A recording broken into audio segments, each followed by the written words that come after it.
I used to think, because my views were so different from everyone else, that I was walking out on this branch and it was getting thinner and thinner and thinner. And, I'm hanging on by these tiny little branches and they're just on the verge of snapping. I flipped that because that's not true. Absolutely. It's just not true. I think the majority of Melburnians and Australians are the people hanging on to those tiny little branches. There are dire warnings that New South Wales will be hit by increasingly extreme weather. 2015 was the hottest year since climate records began. Figures show this July was the single hottest month in recorded history. Australia sweltered through its hottest spring on record. Climate change is now affecting every country on every continent. It's the rate that's of great concern. And what do you put that rate down to? Oh, it's human activity. We have everything we need. Some still doubt that we have the will to act. But I say the will to act is itself a renewable resource.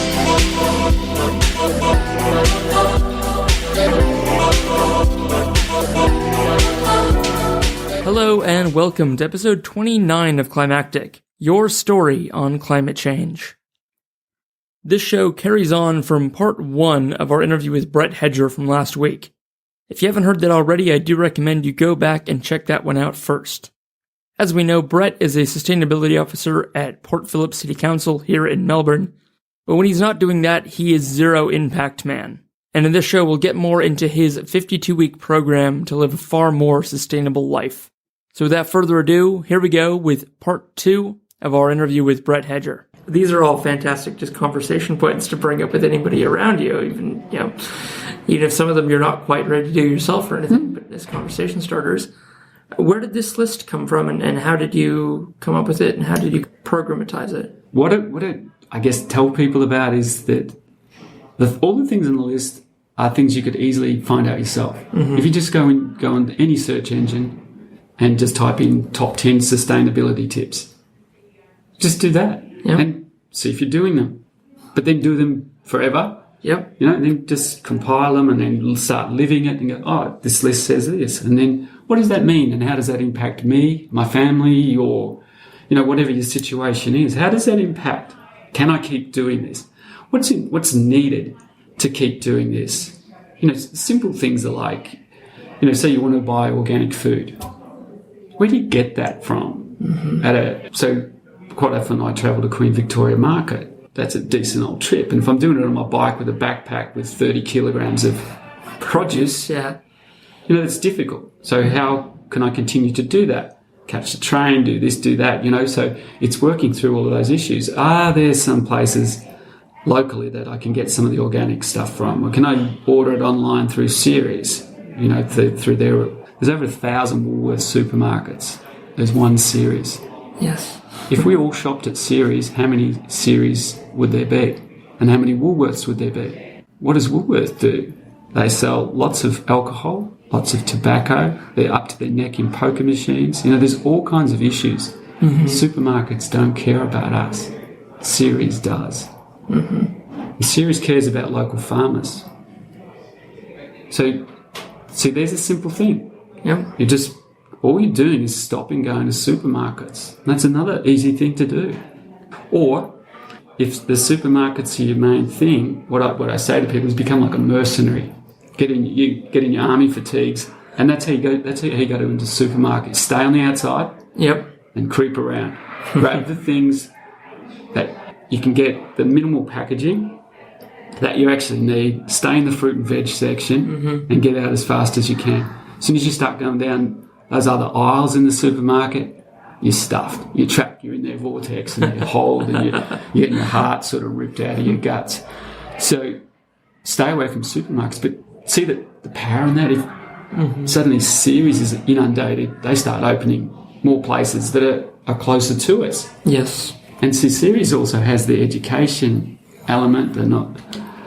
I think they're not for profit. They are, yeah. Yeah. So it's just this whole community outreach, and it just involves local farmers, and there's beauty, power, passion, and love and warmth in Ceres. Where I'm sure you've been to Woolworths. It'd be hilarious to think of a Woolworths that's full of love and care and compassion. Yeah. You wouldn't recognize the place. No. And so it's counterproductive for all of us if, as you said at the start, we believe it's a climate emergency, it's counterproductive for us to go to a supermarket. Yes, it is. And if we do have to go there, act like a mercenary. Yeah. So I was in Coles last week. I just buy the organic tofu. Mm-hmm. In, damage out, I call it. Yeah. Get in, grab your thing, get out. You treat them with the same level of respect and care they're treating you. They're a vending machine for the things you need. Ceres is a vendor that has your interests best at heart, and they're worth the trip to. That's right. It's the potential to create a relationship with the community. That's right. Whereas big corporates can't do that. No. They pretend they can, but there's no such thing. It's just a legal entity. It's not something with a heart.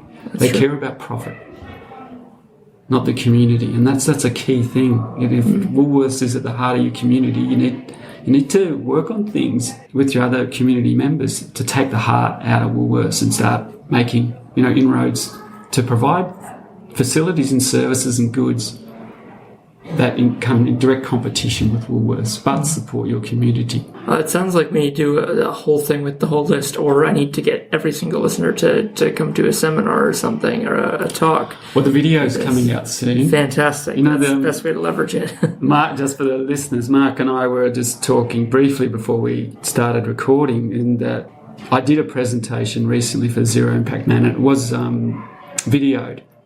So there will be a video, and that really, I think, help people to get, I guess, another level of this information. So it's not something we have to discuss everything on the list. Certainly, there's no time to do it anyway today. That's fine. Okay. So the garden. Just didn't realize I was speaking to Howard Hughes. Sorry. That you'd be surrounded by bottles. Yep. Preserved food. There's over 1,000 bottles of preserved food in my house. Wow. Yes. And what the consumption of that, the fermented, pickled, preserved food yourself, what kind of percentage of your diet would that make up in a given week?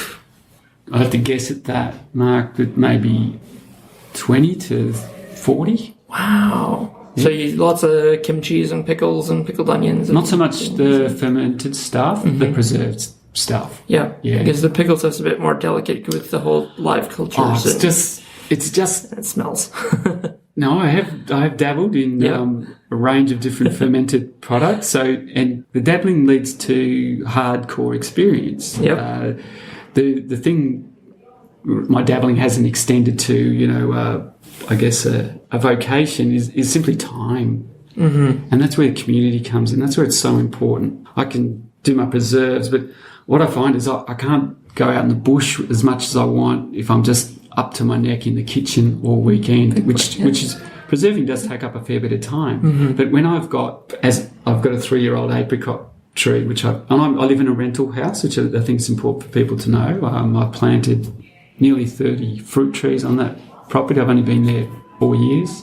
Wow. The apricot tree was 3 years old in the last sort of harvest, and I got over 60 bottles of apricots. Wow. So I have apricots for probably 2 years, and there's another harvest hopefully coming up this year. But the point I'm trying to make is that you might make some sauerkraut or kimchi or something, and you might have 20 bottles of that. And I've got 60 bottles of apricots. Let's just do a little. You'd love some kimchi. I'd love some kimchi, and I'd love to go for a bushwalk this weekend. Yeah, that's the bit. Yeah. That's the bit. When more of us are doing it, it becomes so powerful. Mm-hmm. The problem is, most of us go to supermarkets, and most of us are isolated in suburban enclaves, and it really is isolating out there. And that's another thing that I think is important to talk about. Mm-hmm. And that could be a whole other episode. The isolation of people who think this way are guided by their hearts and spirit, as opposed to other motivational forces. So, yeah, but that little swap thing, that starts to create something. Definitely. Have you had any uptake on that? Did you have anybody in your neighborhood? I don't swap anything. No? Is that simply because you haven't found anybody yet?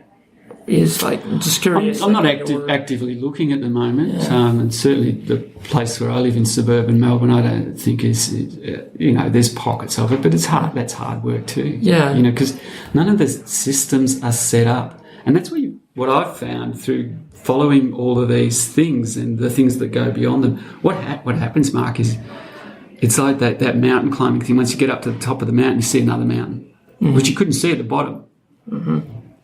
But your view is expanded. And I used to think because I was getting further and further out of mainstream sort of population Australia, just the way people think, I used to think that I was getting further away. But I look at it in a different way now, that I'm getting closer to the source of life and to the heart of life. And I used to think it was like this big tree.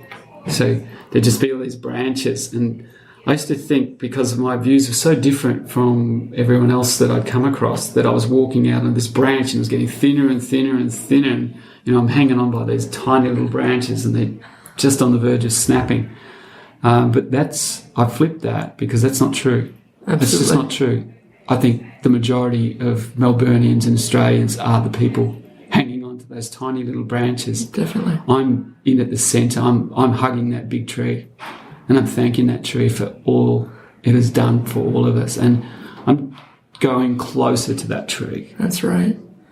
The way I would have flipped that and looked at it, or the way I would have probably expressed that same thing, was, the way you're living now, people have lived closer to this way of living a lot longer than they have the way that most of us in mainstream society are living, with driving to work, driving to the supermarket, everything's just consumable, and there's zero human or natural interaction you have to have for your life.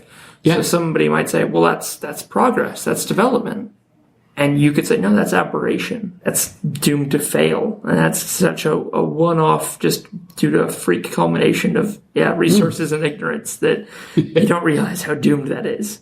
And then we, of course, do realize. So that's good. You take comfort in that. And I understand that it can be quite isolating. I'd say, just to throw out some maybe positives, and websites like Share Waste that started here in Australia for people to give food and organic scraps to people with worm farms and composts, and to people like me who live in an apartment. I found a guy with a worm farm, started taking my food scraps to him, made friends with him, and interviewed him for the show, got involved with the community garden he's involved with. Even if you use that platform not for compost or food scraps, you'd say, hey, I pickle. And I bottle food, and I preserve food, and you might find there are some people in your area, because the tools are getting there through sort of these ways we can self-select into those communities. And I understand all that, and I'm familiar with most of those things. The whole, I guess, reliance, or this belief that technology will get us out of this is misplaced completely. It's almost the same thing as the using economics to fix the problems of economics. Electric cars are going to save us. Solar panels are going to save us. That's all just nonsense, Mark. There's so much energy consumed by the production that, it would have saved us 50 years ago. The rare earth minerals that are required to make solar panels. And what solar panels are not a bad thing in concept. But what they essentially do, they take most people past basic efficiency and just say, well, you need 5 kilowatts of solar panels on your roof. Well, okay, because then you can keep going with your current lifestyle. Yeah. We don't want them to keep going with their current lifestyle, because effectively they say, oh, I've got solar panels and I've got a new shower head that only does 7 litres a minute or whatever. I'm done. Yeah. Everything's business as usual. And that's the problem with some of the things I was talking about earlier. All of those programs, business as usual, just do this thing. Environmentalism is not valued in any way, shape or form, and that's why the economic system fails us all. As much as we, and you mentioned positivity before, I think a lot of people get concerned that the message is grim and negative. It's not negative, that's our perception. We've got to come off a stable foundation of facts. And that's not negative or positive, that's just facts. And then everything else is positive. Because we haven't even settled on the facts yet. Because we haven't even started to act on global warming. Despite what you may see out there, nobody's started to act. That's the 30 years we were talking about earlier. There's no evidence of action anywhere on the planet. There's pockets of there's stories here and there, but the Keeling curve has not stopped accelerating its rate of increase. So we haven't started to act yet. We haven't agreed collectively as a species that number can't go above 411. We've said, you know what we've said, Mark? And we're not completely cognizant of the correlation between temperature and carbon emissions. We know that they are related, and the more carbon, not only carbon, but just generally greenhouse gas emissions in the atmosphere, the hotter it's going to get. Basically, the blanket around the atmosphere trapping the heat. So what we're pretending to ourselves now is that we can just magically go up to this artificial line that we've created called 2 degrees Celsius. And Paris said it would be great if we get to 1.5. And then just stop. We've got this great big atmospheric body which we call planet Earth. Yeah. And we're sitting down, we're sitting here like gods, and that's what we think we are. Except I can talk more about that in a moment if you want, but please. We're pretending that we're gods, and we can bring this thing to just a gentle stop at 2 degrees Celsius. And the 2 degrees Celsius is going to be okay. For the benefit of listeners, they're two great big myths. And what we've done is project them into the future. We've said, we'll just sort that out in 2050. And most of the people saying that are not even going to be here in 2050. I'm going to be, if I'm lucky, I'm going to be a little old man sitting on a porch in 2050. I care about what happens. And that's another thing that what I say to most people is you don't care enough. And that's the critical part. I know, Mark, you and your listeners care about the environment, but you don't care enough. You don't care enough to act. Or I wouldn't have to tell you about divesting your superannuation or any of those other kind of things that are on the list. I wouldn't have to tell you that because you've got higher priorities. You care about the environment, but you don't care enough to act about this thing that you say is an emergency. Doesn't work. And we've got to stop pretending that we do care if we're not going to prioritise our actions accordingly. To put it to the top of the list, and this is a rather important problem. It doesn't matter what else is on your list. This is more important. That's right. That's where I'm at. But I don't know anyone else who's, well, you know, there's lots of people who are there, but in comparison to the mainstream population in the mainstream sort of Western white countries, there isn't anyone doing this stuff at all. Do you mind if I just quickly, because I can speak to that, I think, quite easily. Like, I can identify that in myself. And I can throw out one of the reasons why I care and I'm concerned, because I can see the facts, and I can imagine the future. I can imagine very easily resource conflict. But I know with water scarcity, what kind of conflicts that'll lead to. And if we think we've got a boat people problem in Australia now, we haven't seen anything. But the reason why I don't want to throw everything else to the wind, make that truly my number one priority, because, yeah, you're right. Right now it's not. I've got other concerns. I'm concerned about this, but I've got other pressing concerns day to day. The reason why is I don't want to give up enjoying this time a bit for the sake of everyone else that is, because if my direct action somehow leads to it not happening, then everyone else will have been, oh, cool, we didn't have to give anything up, but everything's solved. Or everything does get worse, and it's like, oh, those guys got to enjoy 10, 20, 30 more years of the blissful end days, while I had to be an eco-warrior living in sandals. How practically do you decide to make this the number one priority? Exactly. It's like the same level of dedication that monks put to it. And I'm like, I could never be a monk. Yeah. So I could never be a proper, sustainably minded person. Well, and that's what people say about me. You know, what do you do, Brett? How do you live? Do you live like a monk? Is that your thing? So that what they're asking for is a way out. So I won't give that to you today, Mark. I simply won't give it to you because it's not true about the monk thing.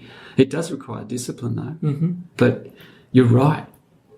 So I get that isolated by this continuing climbing these mountains and the metaphorical mountain. I changed all my food to organic, and then I'm on top of that mountain. But then there's another thing. Oh yeah, there's another mountain. You know, it's way beyond all those things on the list. You follow those things to their nth degree, and then there's just more. Yeah, it's deeper.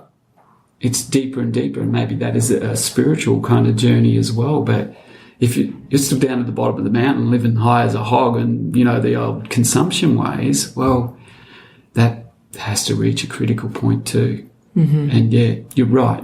That's a good question. I think that's a good question for future discussion that, yeah, do you just give up this thing that we've seemingly have, I guess, fought for, not fought, but just feel like we fought for years to live this luxurious lifestyle. I feel like this is the end of development. This is and that everyone else wants it, and just more and more things keep coming, and new versions of this, and you need some new furniture, and you need a new kitchen, and you need a new car, and you need a new everything. Yep.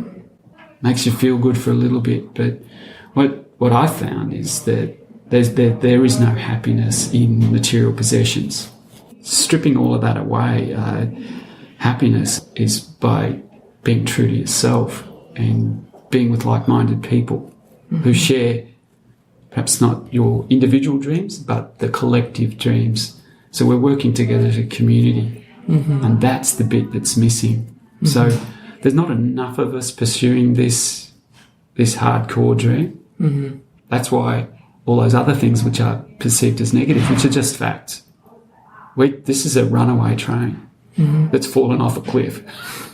It's in free fall. And the free fall can only be arrested by a dramatic halt. It feels really lame to be putting numbers on it because you get so disillusioned with the 2030s, the 2050s, the 2100s, the way we talk about in climate. But can you imagine a time in the next 100 years of human history where we are making concerted species-wide real efforts against climate change? No. I see it happening when it's New York City that floods, when we get that, like, some iconic image where this is it's now. Like, which we know it's now. But those things have already happened, Mark. The Great Barrier Reef. Yeah. Yeah, I guess so. But all that people did was go up for a last look. And they're still doing it today. They're still flying up there, to catch a glimpse of the pockets of coral that are still colourful. And they're mad as hell if they just see all the white bleach shit that's dead.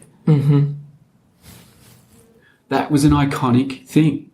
You're right. To Australians. There's nothing more iconic, honestly, than that. It's dead, dying in the last stages of its life, whether that goes on for 5 more years, 20 more years. It's irrelevant. It's dead and dying. Yep. That didn't do anything because it still hasn't impacted, say, here in Melbourne. Yeah. There is no impact. No. Because we're not part of that world. We're part of sort of concrete world, plastic world. Yeah. Stop making plastic, we'll be a bit concerned, You can't get plastic bags from the shops. Then we'll be up in arms. Yeah.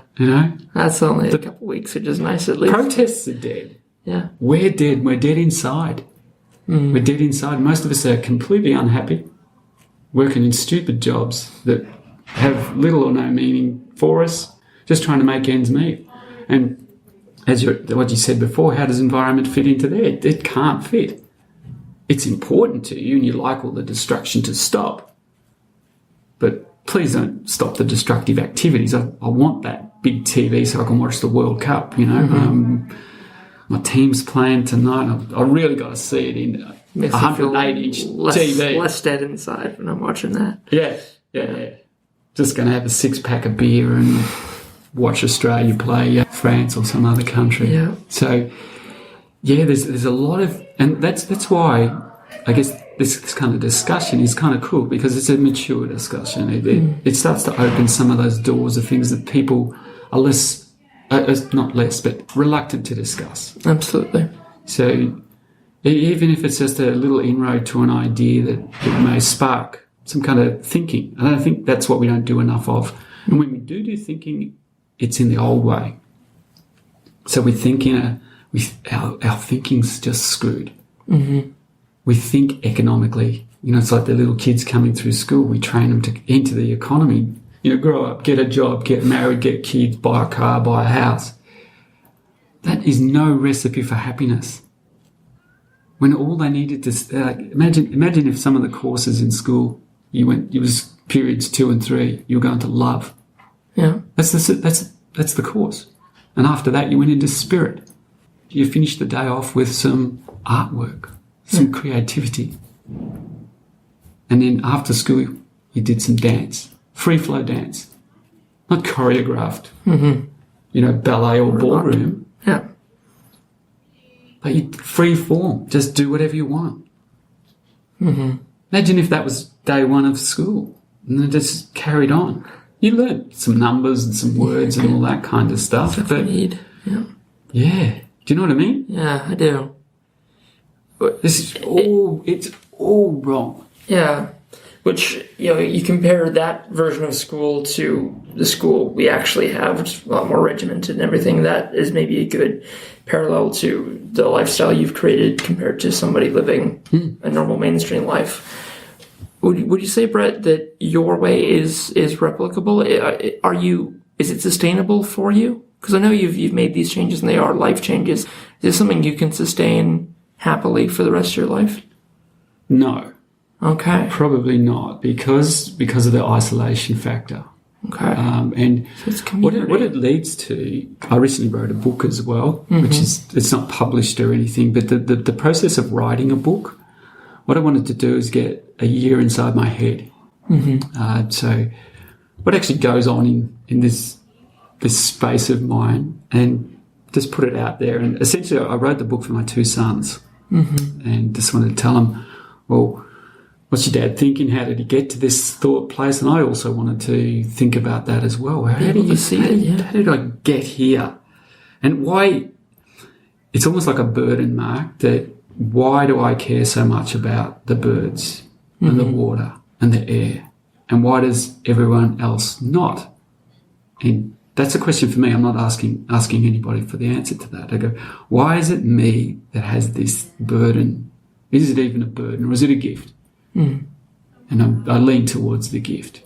But the gift is isolating. And it's isolating here at work as well. It's isolating my private life and it's isolating in my work life. It's isolating to other environmentalists. Because they certainly don't do these things on this list that, sitting here on the table.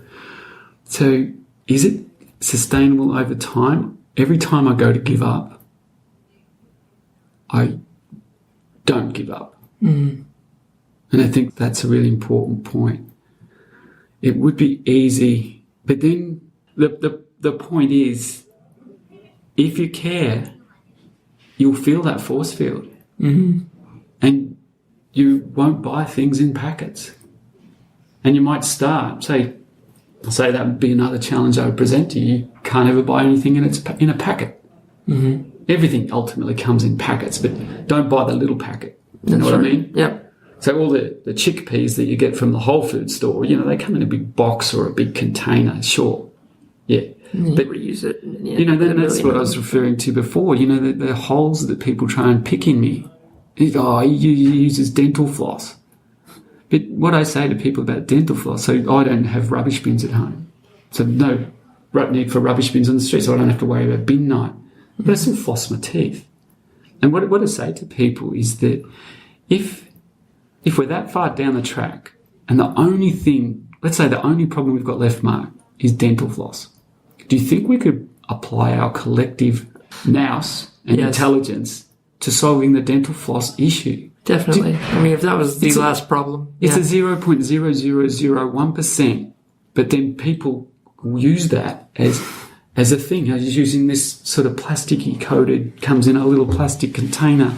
He uses dental floss. How can he be the zero impact man? It's the old 80 or 90-10, 80-20 type rule that, quite frankly, if we've dealt with 80% of those big issues, which are really quite easy to deal with, and we're all working on the 20%. The thing is, we're not working on any percent. Yeah. That's the problem. We don't even buy recycled toilet paper. Yet we go on about being what you referred to before about the food waste and stuff, but we all go on about, we put our stuff in the recycle bins. But there's nobody in Australia who even buys recycled goods, stuff made from the stuff that goes in our bins. Walk into any supermarket and try and find recycled toilet paper made from 100% post-consumer Australian waste in paper packaging. Even the stuff in paper packaging comes in plastic packaging. Yep. And we still don't buy it.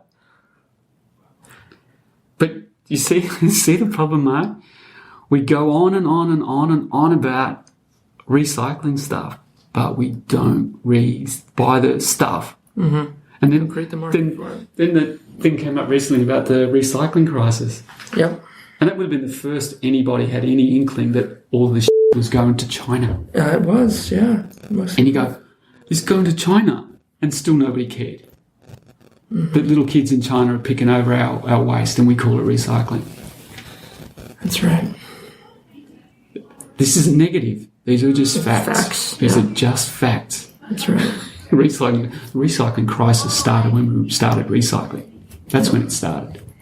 Yeah. Back in the 80s. Because it was a band-aid, not a system change. Because we didn't set up things that actually manufacturing and transport facilities to put that straight back into the system. Yep. We didn't feel the urgent need. The only time it really worked was, recycling during the World Wars, where there was a brand new set of industry set up, so you didn't have to retrofit anything for consumers. It was you're recycling your aluminum can because that's going into a tank shell. Yeah, yeah, and they still litter the world. Yeah. And the other thing, so Zero Impact Man says, don't recycle. Just don't buy in the first place. You've got a container. That's your container for life. Yeah. If you can't refill it, don't use the product. Mm-hmm. So if it's a single-use container, you never use it. You never, ever, ever. So you walk into that coffee shop or wherever it is you buy your stuff. It's a single-use container. You don't pick it off the shelf. Mm-hmm. You just don't pick it off. You've got that force field going again. Oh no, Zero Impact Man's watching me. I can't take this. All this effort goes in. One of my most beautiful favourite products is glass. Mm-hmm. To throw it in a recycle bin and then smash it and then turn it into road base or insulation bats or some other thing. People think that it comes back as a glass bottle. Some do, granted, but most don't. They go in a lower level chain of the recycling process. People are disconnected from those things, so it's really important to think about those kind of things as well. Absolutely is. It's one of the other things that I offer people, Mark, is just this experience across just about every facet of this and it's that deep dive, do it. Mm-hmm. What I find with most other people, and people who talk about it, they just don't have the experience. So, if you haven't done it, it's like, that whole teach the man to fish or, give him some fish or whatever that sort of saying is. There is no substitute for direct experience. You want to know how to change your superannuation and you want to know what it feels like and you want to know what that whole process is like. Just do it. Just do it. Stop waiting for the easy way. And there's some hard things, but, a lot of people have done a lot of hard work. It's not like you're starting anything from scratch. All this stuff has been known about for the best part of half a century. That's right. All the solutions are already known. Some of the solutions aren't very good. Some are good. All of it's known. Yeah. We're just not doing any of it.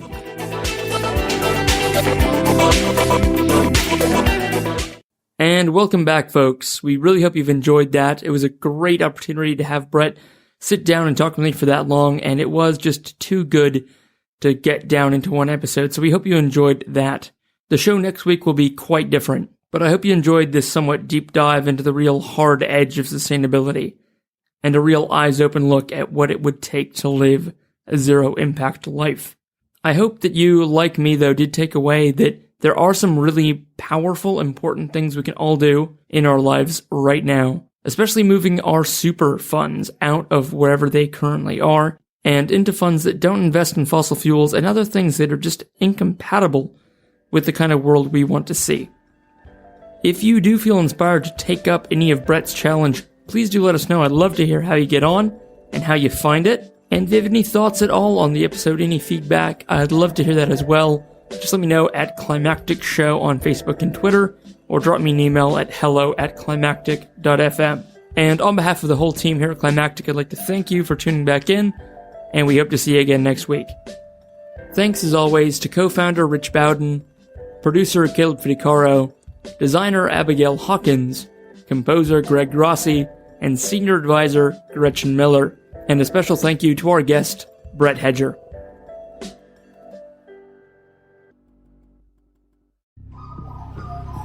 The Climactic Collective.